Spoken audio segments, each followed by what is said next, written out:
Hey, welcome to Kitchen Talk with Granna. I'm glad you guys can take a few minutes to sit in the kitchen with me today. I was sitting here thinking about, the New Year's here is 2020, and usually during the New Year, we all set resolutions that we want to do, or we set new goals that we want to try to accomplish throughout the year. And I was sitting here thinking, I've already started this part of my New Year's, but a lot of us usually talk about joining gyms, getting healthier, eating better, just trying to change all that when it comes to your wellness and stuff.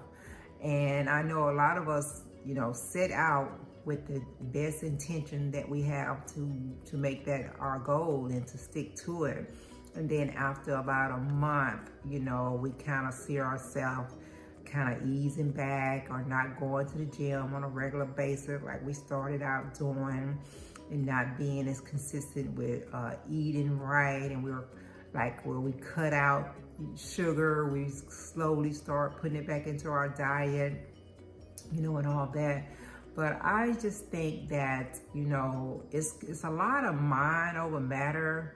We have to have the mindset that, we want to live longer. We want to live better. We want to be more active. We want to be able to keep up with our grandkids.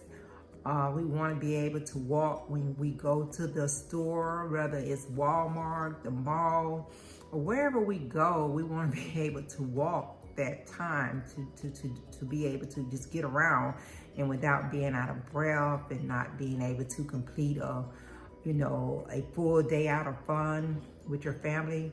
So, I just want you guys to think about that. It's all about mind over matter. If you really want to do something, it's just like anything else in your life. If you really want that promotion at work, you work really hard to get it.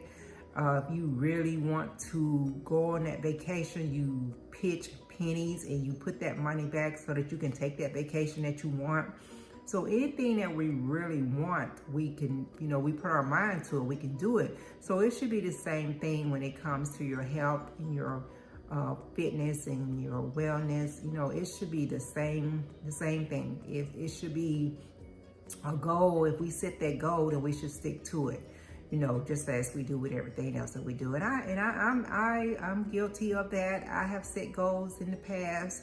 I have said, I'm gonna, work on losing this much weight, or I'm gonna work on cutting back on this, or I'm gonna do this, I'm gonna do that. And then, like I said, I run into it, and I'm like, I don't really feel like getting up. It's cold outside. I don't. We come up with every excuse to not go to the gym or not go and meet those exercise requirement that we need to keep our body healthy. We come up with every excuse. But baby, when it comes time to get up and go to work to get that check, we're gonna do that. We're gonna get up and go to work, and we're gonna make sure we're there on time, and we're gonna put in the time that we need to put in, whether it's an 8-hour shift, a 10-hour shift, 12-hour shift, whatever it is. We're gonna be there to do that and make that happen. And that's all that I want you guys to do when it comes to living your best life. I want you to make yourself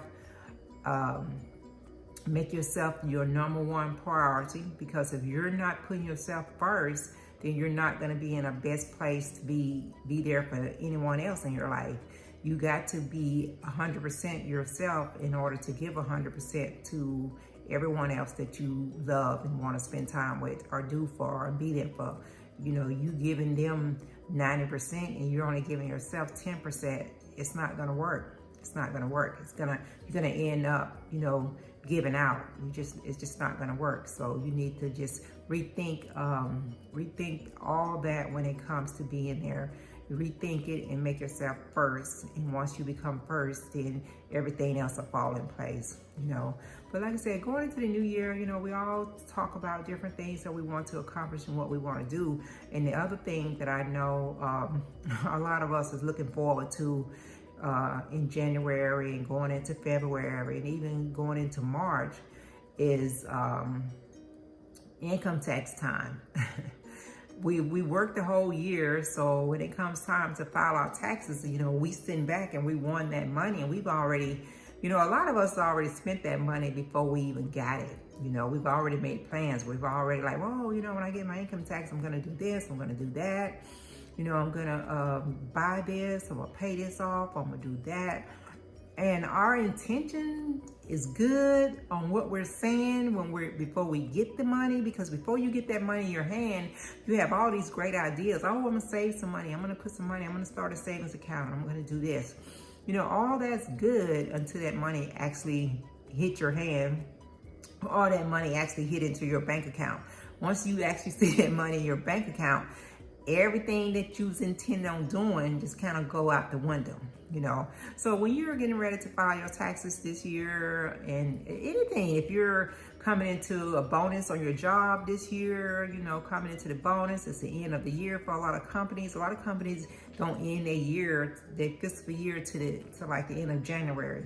So if you're coming into a bonus, or you're coming into some extra money come income tax time, and I know that's your money and you deserve to get paid and you deserve to enjoy some of that money you worked hard for, but just think, okay, you know, I'm gonna put back 10% of this money. I'm gonna put, you know, I'm actually gonna put back 10% of this money just to have in case something happens. You know, you always need a little mad money sit to the side.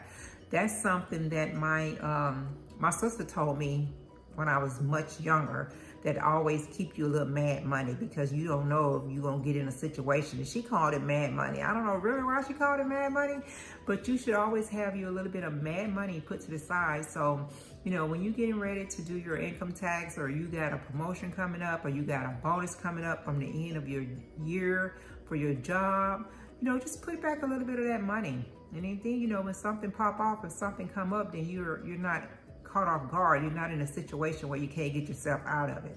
So, you know, and that's just something that we as people got to get better at also, and that's managing our finances and learning how to handle your finances, and also learning how to say no to people when it comes to loaning money or people wanting to borrow from you.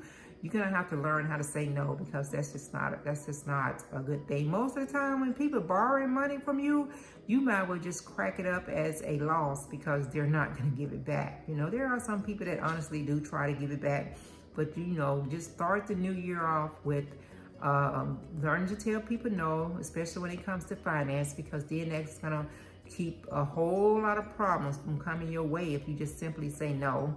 And also, when you do your taxes, or you get extra bonuses or raises or anything like that in this new year of 2020, just, you know, try to put back. If you can't start off with 10%, just start off with whatever you can. If it's only 5%, it's only 3% of that check. Start out with whatever you can allow yourself to go without for that month, and put that aside. And then, like I said, make yourself number one when it comes to your health and your happiness and your well-being. You know, make yourself number one, and just do what you need to do to be number one. You know, just do what you need to do to be number one. So just think about that. And I'm going to be working on trying to get a few people in the kitchen with me to come and talk to you about those things. Come and talk to you about your health and your wellness. Come to talk to you about your meal prepping, and someone to talk to you about your finances and your credit scores and all that, everything dealing with finances, how to manage your money, how to just hold on to a little bit of it. So I'm gonna be working on trying to get somebody to come in the kitchen and talk to y'all, because I can always learn from that too. So I'm always open for some ideas on ways that I can save money in ways that I can increase my health, you know, make my health better. So thank you guys. Don't forget to look me up at kitchentalkwithgranna@gmail.com. You can check me out on the YouTube at Kitchen Talk with Granna. Send me any reviews, any likes, any comments, anything you want to drop me. Just make sure you take a few minutes out and do that for me. I appreciate it. And I will talk to you guys soon. Bye.